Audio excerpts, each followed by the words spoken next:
What's up, Broncos country? Welcome back to the Orange Crushing It podcast at Jenks Island Production. I'm your host, Tom McGee, and in today's episode, we'll be discussing the big breaking news out of Denver, Colorado, the Jaylen Waddle trade. We'll look at the capital that they gave up, the fit in the offense, what the offense looks like with Waddle and some of the other guys that we brought back, and then do a mock draft at the picks that we have now, the picks that we gave up. It's a lot of capital, so let's see how we can fill the rest of the roster with the picks that we have remaining. So the first thing I will look at is just the overall Jaylen Waddle trade, right? So we gave up a first, a third, and a fourth for Jaylen Waddle and a fourth in return.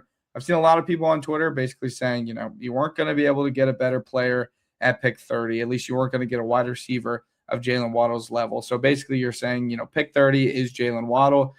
Pick 94, you drop back about 15 slots, 16 slots there. And so you're not really losing too much. And then obviously you lose pick 30, but we did get a fourth back in the Devon Vele trade. Shout out to Jenks, STERB, and the Saints for that, because that was ridiculous capital to be giving up for a 27-year-old receiver. That was a former 7th-round pick. Obviously, solid player. Loved what Vele did for us, but getting a fourth back. So, you're not too bummed out with the capital, right? This leaves us with a second and 2 fourths, and then a couple, later day 3 picks. It does hurt to not have the capital because we do have some other holes that we'll try to fill in the mock draft at defensive tackle. Maybe we could have added a little bit more help at the running back or tight end positions. But I think overall, right, Bleacher Report came out the other day, said the Denver Broncos have the second best roster in the NFL. That was before the Jaylen Waddle trade. That was before we added anyone in the draft, right? I think we need to remember this is a really, really good team. And then we just added arguably a top 15 receiver, in my opinion, right? Jaylen Waddle at his peak, the way that he plays, is a perfect fit for us, but it's just he's an explosive player. He gets open a ton. He gets a ton of catches, right? It's the deep ball. It's the middle ground. It's the short area. So he can kind of do it all. So you're not too bummed out about giving up pick 30 because we're not going to get a receiver there that was any better than him, right? Cornell Tate's out of the picture. Markai Lemon's out of the picture there. Jordan Tyson. Maybe you get Concepcion.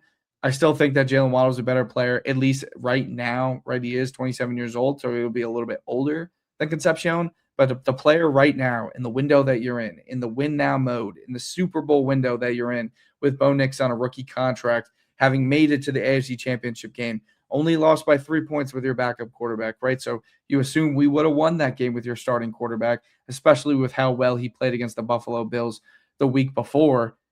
You're in a prime position to go after a Super Bowl ring, and you do that with a player like Jaylen Waddle. I talked about it on Twitter and on TikTok this past week.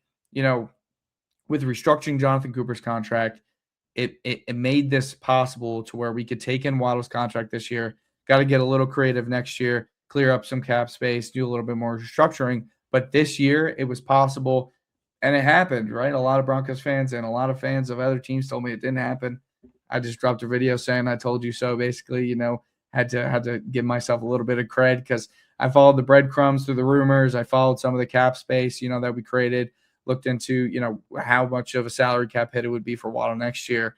And I think it just made a lot of sense, but people didn't want to believe it because they weren't happy with the Denver Broncos offseason so far. But, and this doesn't excuse anything that they have done, right? With paying Adam Troutman, with bring back Singleton, as I've said, I've been very, very vocal against bring back Singleton. But I think with this guy, with Dobbins hopefully healthy, and with the rest of the pieces, adding in Davis Webb as OC, this Denver Broncos offense immediately becomes dangerous. And like I said, the capital, you get a 4th-round pick back.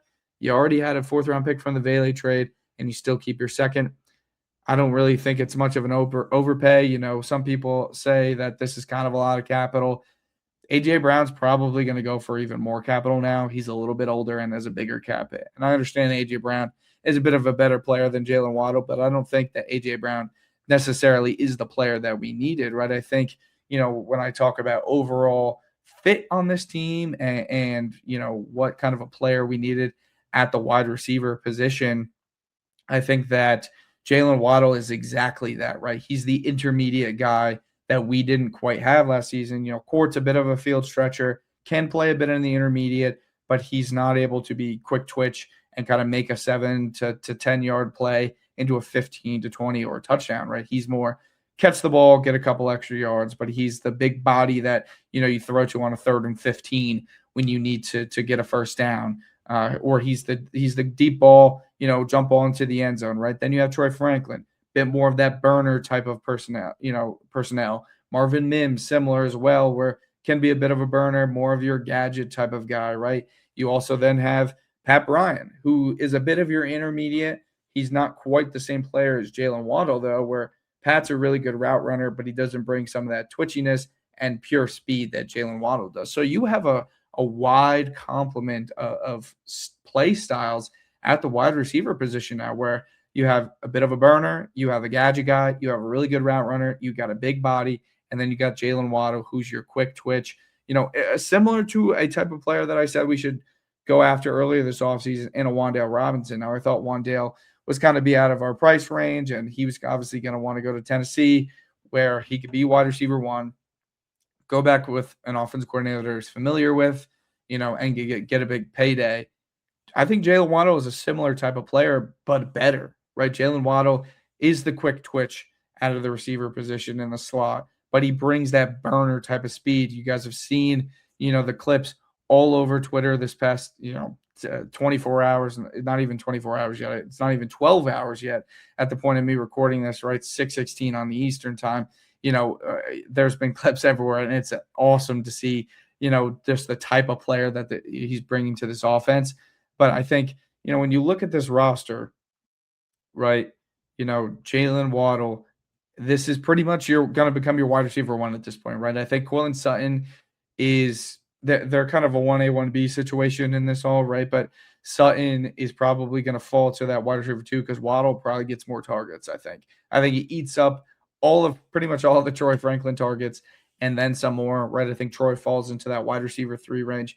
I've heard some people talk about that. I think it makes a little bit more sense to have Pat Bryant in that range, but I think they can play with both, right? See, kind of how that works, because this is in just to highlight kind of our gadget type thing, but most of the time we're going to be in 11 personnel, right? Denver was in 11 personnel. I think about 60% of the time last year it was about 11th in the NFL. I imagine that goes up a ton, right? Because your receiver position is now upgraded. We'll probably see Jaylen Waddle in the slot, Courtland Sutton on the outside, Troy Franklin on the outside, and Evan Ingram. And, Franklin draws now your third best option at corner, where last year he's probably drawing your second best, depending on, how teams valued Pat Bryant if he was on the field, or Marvin Mims. But most of the time it was a number 2 corner. Right now he draws your number 3 option because you have to put either your best slot corner or, you're moving your one of your corners around. Like we move around Surtain to cover Waddle. You have to have one of your bigger body corners covering Sutton because he's a jump ball guy. So now you have Troy Franklin going against arguably the team's third best corner, or second corner that, really is their third best corner because they got a really good nickel, and he brings that burning ability down the sideline. Pat Bryant brings the intermediate, right? So you kind of have it all. Like I mentioned, you have the plethora, but I think 11 personnel is probably what Denver, lives in the most. Basically because I think Evan Ingram is going to be on the field a ton. Davis Webb, I think I've talked about this a bit. Davis Webb and Evan Ingram played together with the New York Giants. Davis Webb called plays in the preseason where Evan Ingram had the most amount of success. I mean, all season long, right? His best success was in the preseason against the Arizona Cardinals, right? He didn't do much all regular season, but I think when Davis called plays, we threw for 400 yards, obviously with 2 backup quarterbacks, and it's a preseason game, but they were throwing the ball over the yard. They were getting Evan Ingram the ball. I think that'll be the MO this season. A lot of 11 personnel. Get Ingram involved in the intermediate. Waddle is a great receiver in the intermediate. I mean, he was one of the best receivers over the middle of the field this past season. He did some of his most work against zone defenses. And when you think about our division, Kansas City, I think they were 14th in zone coverage last season, or maybe it was 11th, but it was 75% of the time they were in zone coverage. And then the Raiders and the Chargers were in zone coverage the second and third most in the NFL. Now, I know the Raiders had coaching changes, but their defensive coordinator was their D-line coach last season. The Chargers have a different defensive coordinator, but I think, again, it's still John Harbaugh's defense. They're still going to play, Jim Harbaugh's defense. John Harbaugh's in New York. Jim Harbaugh's defense, they're still going to play a ton of zone. So you're giving this guy probably 115 targets in a season. I mean, Troy Franklin had 100, right? This guy has the potential. I think his floor is 75 catches, 1,000 yards, 5 plus touchdowns. His ceiling is that first year in Miami and maybe a little bit more, right? He could have 100 plus catches, 1,300 yards, 7 plus touchdowns, 8 touchdowns, right? Because that's the type of explosive weapon that he is in this offense, right? We've had explosive weapons with Mims and Franklin, but they are not the route runner that he is. They don't understand the spacing like he does in zone, right? I think he makes Bo Nix's life easier. He makes Bo Nix's life easier in the way that Davis Webb, I imagine, calls this offense. And, if J.K. Dobbins can stay healthy, this team finally has a threat on every level of the field, right? Like I mentioned, Sutton and Mims deep, Franklin deep, Ingram, Waddle in the intermediate, Waddle also in the screen game, because I think his, speed is absurd. Pat Bryant in the intermediate. And then you got Harvey out on the edge, catching a lot of these passes, a lot of these screens, flares, right? Dobbins brings a little bit in the pass game, but he's the runner, right, in the tackles. You have everything an offense can imagine. An inside the tackle runner, an outside the tackle runner, intermediate route runners, deep threats, and then short threats with the speed, right? And some of those guys are the same guys. But it's finally, right, this offense has everything you can imagine. And Bo Nix is going to year 3, showed his, best stuff at the end of this season. Unfortunately, goes down with a freak ankle injury. I don't see a way that this team, I know Bleacher Report said they're the second best roster in the NFL. I don't see a way that this team doesn't immediately become the AFC Super Bowl favorite and maybe the Super Bowl favorite, right? We saw Seattle lose some guys in Kenneth Walker, in Kobe Bryant, in Boye Mafe. The Rams obviously added, and I think they're going to be a threat as long as all their guys can stay healthy. They don't have quite the defense that Denver has, right? I know they added to their secondary, which was a weak point of theirs, but their front seven, as good as they are, is not as good as Denver's front seven, even with losing JFM, right? Because I think that defense, we'll talk about it in the mock draft, but I think there's a lot of depth there with Savion Jones possibly growing, DJ Jones being able to provide a little bit as a pass rusher. Malcolm Roach has surprised us a bit as a pass rusher. And then Owuzurake, who has performed at a certain level, right? At certain points at times, he has stepped up. So there's a lot of depth there. There's room for growth there, obviously, to replace JFM, but you have depth there, and the rest of the defense stays the same. You bring back Jaquan McMillan, your linebacker room. I know there's no Greenlaw, right? And maybe we add a linebacker in the draft. That could be a target in this mock draft as well. Greenlaw didn't even play that much last season, right? Like between injuries, between the suspension, he wasn't even playing that much as snap percentage when he was playing, right? We saw Esternad and Singleton. It's going to be the same defense for the most part, right? Like I know I have the concerns about Singleton and coverage. And again, maybe we add to that. Denver can approach that in so many different ways, right? Have Hufanga cover more of these backs. Have Jahdae Barron do it more often, right? Use him as kind of a PJ Locke replacement.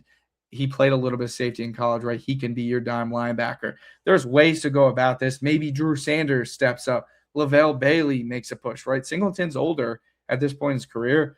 There's certainly a chance that a younger guy can push for a starting job. So, the defense isn't a concern. The offense, continuity across the board, better play caller, and a new wide receiver 1. I don't see a way, based on what the odds were absurd to begin with, how the Chiefs and the Chargers had better Super Bowl odds than us and all these other teams. I mean, Denver's got to be at this point in time, right? And I know, adding one receiver shouldn't just change everything, but Denver needed, as I mentioned, all of season long, one splash move on the offensive side, right? Dobbins was a mini splash if he's healthy because he's a 1,200 yard type of back. Jaylen Waddle was your big splash. I know I asked for some more at the tight end position, but the more and more that I think about it, I'm very, very comfortable with Evan Ingram under Davis Webb and Troutman kind of being your secondary option. Maybe you add something in the draft, but it's going to be a lot of this, right? A lot of 11 personnel with Mims probably out of the field and Pat Bryant and Troy Franklin in here. So this offense became really, really dangerous. Obviously, I'm very, very high on them. I love the Jaylen Waddle move. I've been calling for it for a really long time, since it was rumored at the deadline, and then this past week, just trying to connect the dots. But I think that the Denver Broncos offense is going to be one of the most explosive in the NFL next year, with the way that, Sean Payton offenses have been in the past, with Bo Nix taking a step up and then adding just an explosive weapon in Jaylen Waddle.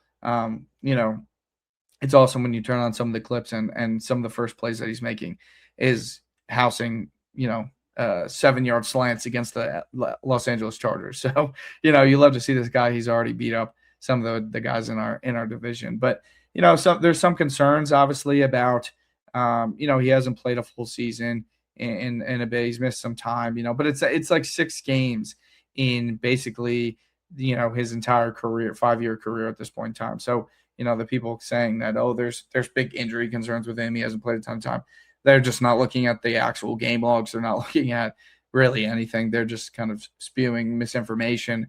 I don't think there's truly any concern there. Obviously, some of the production has dropped off, but I think that is a ton because of Tua Tagovailoa and the way that offense just collapsed around him, right? In that first year, he was their only option, and Tua got him the ball all the time. Then they bring in Tyreek. Tyreek at the time was like a top 5 receiver, top 10 receiver, changed the dynamic of the offense, but he was still productive. And then obviously Tua just, with the concussions and the everything else going on there, has played a lot worse. So I'm not really concerned about the production, because when you turn on the tape, right, it's the same player. Jaylen Waddle is no different than what we saw in his first year, right? He's still the explosive weapon. He's still the elite route runner. Let's see if we can pull up some of the Jaylen Waddle, just like the clips from that I'm seeing today. But, he is everything that the Denver Broncos fans have been asking for.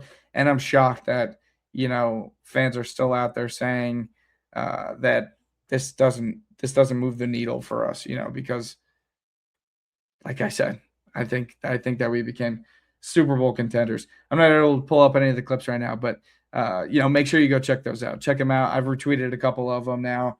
This guy, he's going to open everything up for Bo Nix. I think that Bo Nix, I think that this arguably puts him in the MVP conversation. Last year there was times where we were like, is Bo Nix in the MVP conversation? And he was, right? He was in the voting a bit. Some of the fans obviously didn't want to give it to him. And, there's so many people that are always going to clamor for Bo Nix is overrated, he's old, whatever. I think, the film doesn't lie, the tape doesn't lie, that the play on the field doesn't lie. This guy's a baller, and then you give him an all-pro level receiver. He's going to be in the MVP conversation if all things go right. And Davis, can get his bearings pretty quickly in calling plays. Because typically a Sean Payton team often starts the season slow. Bo Nix has done that. Maybe things can be a little bit different with a more explosive and younger play caller, right? We saw, again, what he did in the Arizona game. There was no slowing down, right? It was from the first quarter to the fourth quarter, they were foot on the gas. The first drive, they had like an 80-yard drive with, Pat Bryant and Evan Ingram heavily involved. And then, in the fourth quarter, we got Sam Ehlinger throwing touchdowns.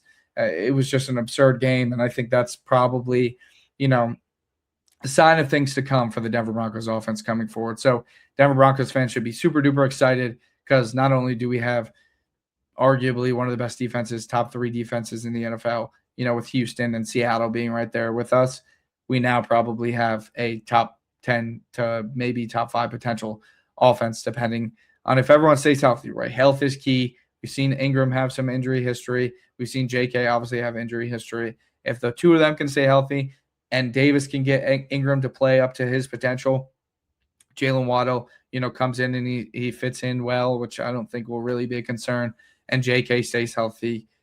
This team has, quarterback that throws for 4,000 yards, at least two 1,000-yard receivers in Waddle and Sutton, a 1,200-yard back in Dobbins, and then probably guys like Ingram, Franklin, Mims, Bryant, and Harvey, all super duper involved in the pass game and in the rushing game. Troy Franklin has the ability to be a 750-plus yard receiver and maybe a third 1,000-yard receiver, with the attention that he's not going to get anymore, because there's going to be so many other guys that they have to pay attention to with Waddle, Sutton, and if Ingram can get more involved. And if not him, but I think Ingram has a chance to be an 800-yard tight end, right? He's done, great things in the past, had 130 catches in Jacksonville, right? 1,000-yard receiver before, he has the potential. So this offense, life got a lot easier for these complementary weapons as well. And they really have the chance to step up and become Pro Bowl type of players like Troy Franklin wants to be, like Evan Ingram has been in the past. And I think that Pat Bryant can be, right? Because I really think that Pat has the potential to be that elite wide receiver 3.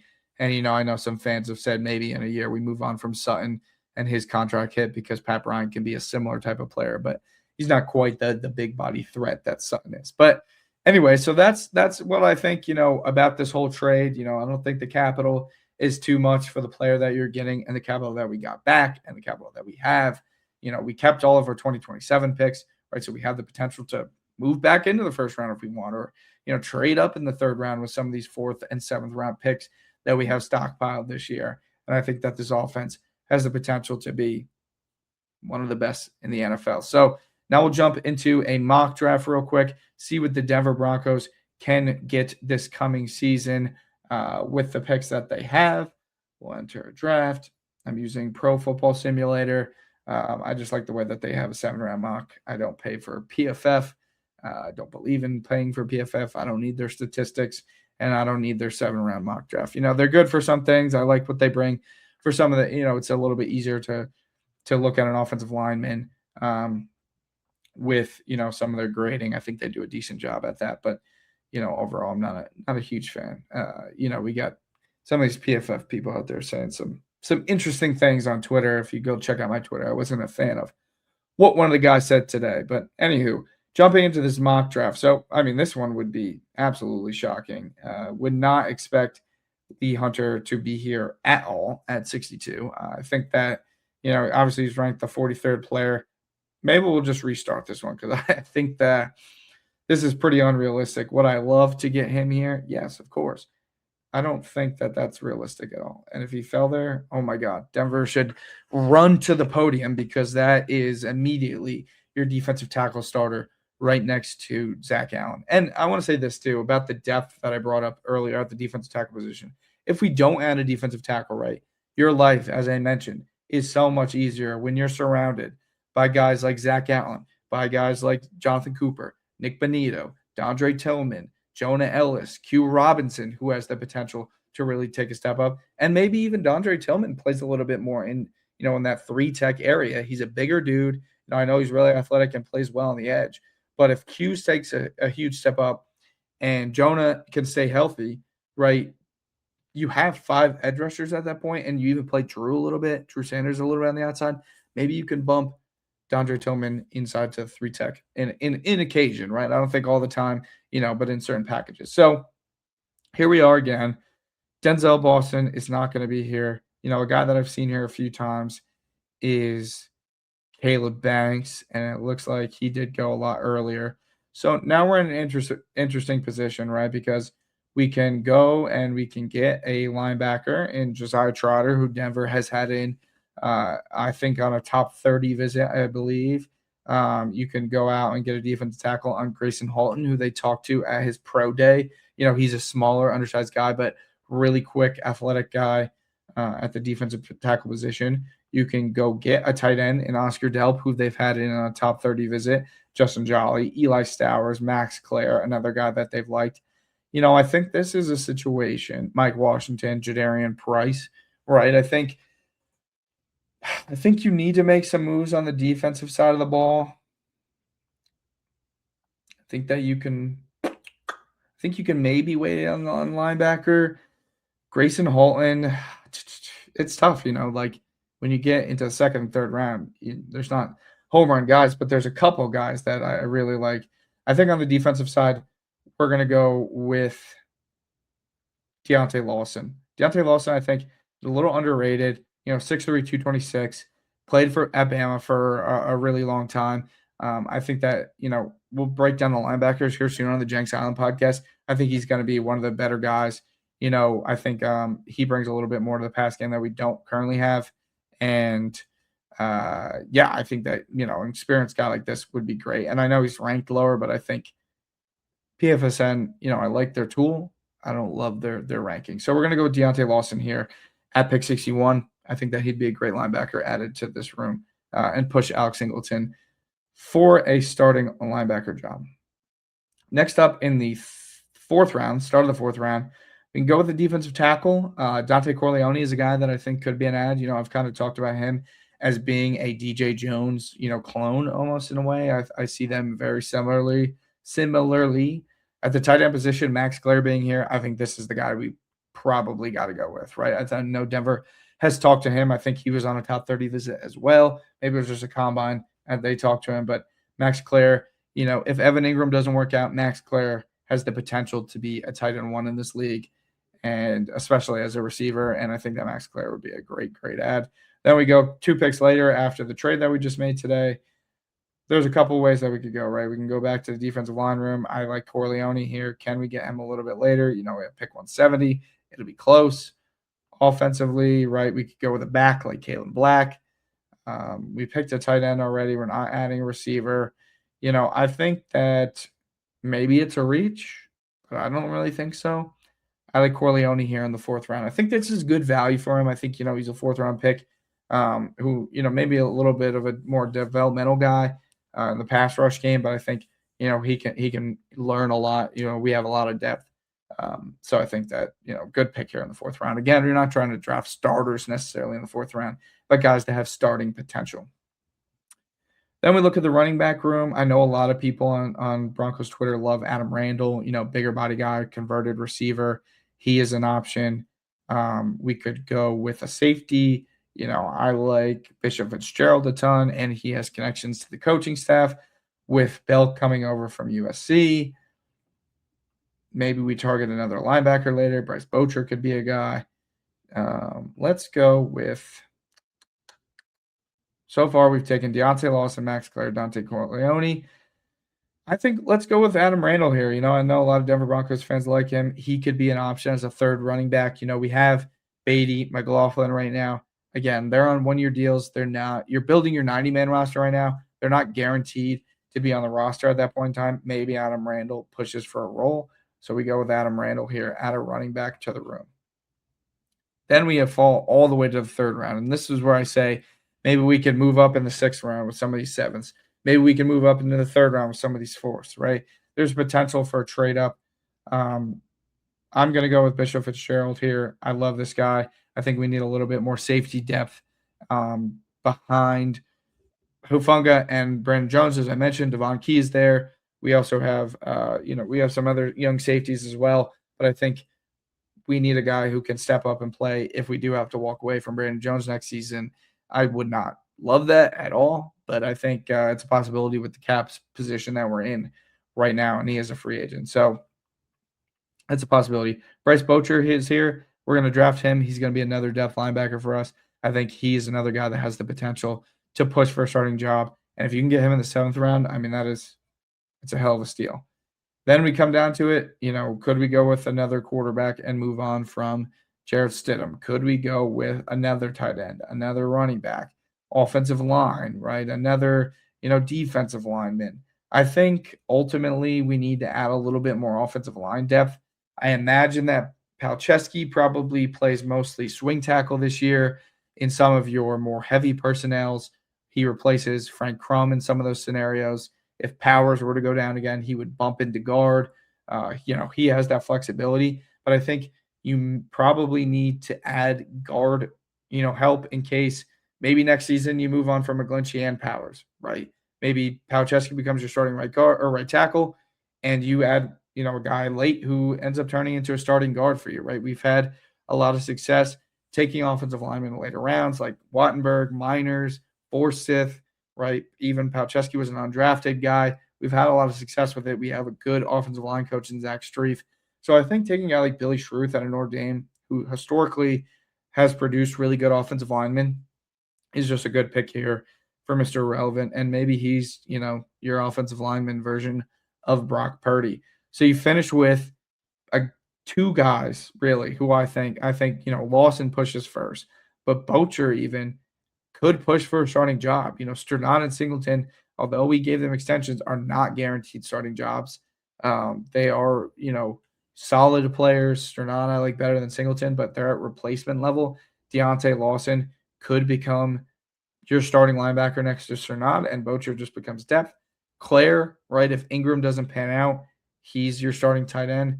But if Ingram does pan out and you have Max Claire and Evan Ingram, you're dangerous at the tight end position. A lot more dangerous than having Adam Troutman out there. He becomes your third tight end. That's truly a blocking tight end that you're kind of overpaying to be your third tight end at that point. But that's okay when you have two awesome tight ends if they both pan out. Corleone, more depth. Fitzgerald and Truth, and Adam Randall, a little bit more depth as well.